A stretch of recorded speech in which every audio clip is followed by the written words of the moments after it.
હાલ સમૂહ લગ્ન કરતા લોકો માટે એક દુઃખદ સમાચાર સામે આવી રહ્યા છે। તો અમરાઈવાડીમાં સમૂહ લગ્નની પત્રિકા છપાવીને 113 યુગલો પાસેથી કુલ રૂપિયા 24.84 લાખ પડાવી દીધાનો હોવાનો કિસ્સો પ્રકાશમાં આવ્યો છે। ગઈકાલે લોકો વસ્ત્રાલમાં લગ્ન સ્થળે જઈને તપાસ કરતા લગ્નની કોઈ તૈયારી ચાલી નહીં રહી હતી અને બીજી તરફ સંચાલકે ફોન બંધ કરી દીધો હતો અને ઓફિસે તાળા મારીને નાસી ગયો હતો।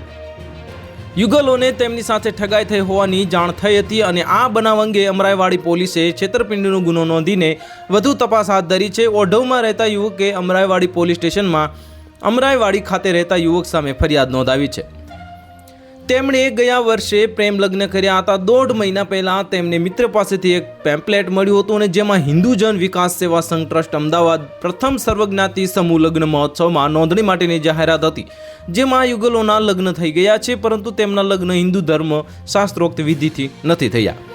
તે યુગલો પણ આ સમૂહ લગ્નમાં જોડાઈ શકે છે, જેથી ફરિયાદીએ પેમ્પલેટમાં આપેલ નંબર પર ફોન કરી સંચાલક આરોપી સાથે વાત કરી હતી અને તેમની ઓફિસે જઈને તપાસ કરતા તેમણે તારીખ 27 મેએ લગ્ન કરાવી આપવાનું અને કરિયાવરનો સામાન આપવાનું કહ્યું હતું। તો હાલ માટે આટલું જ, મળીશું નવી અપડેટ સાથે। જો તમને અમારા વિડીયો પસંદ આવતા હોય તો વિડીયોને લાઇક કરી દેજો, ચેનલને સબસ્ક્રાઇબ કરી બાજુમાં આવેલા બેલ આઇકનને દબાવી દો, જેથી તમને આવા સમાચારની અપડેટ મળતી રહે।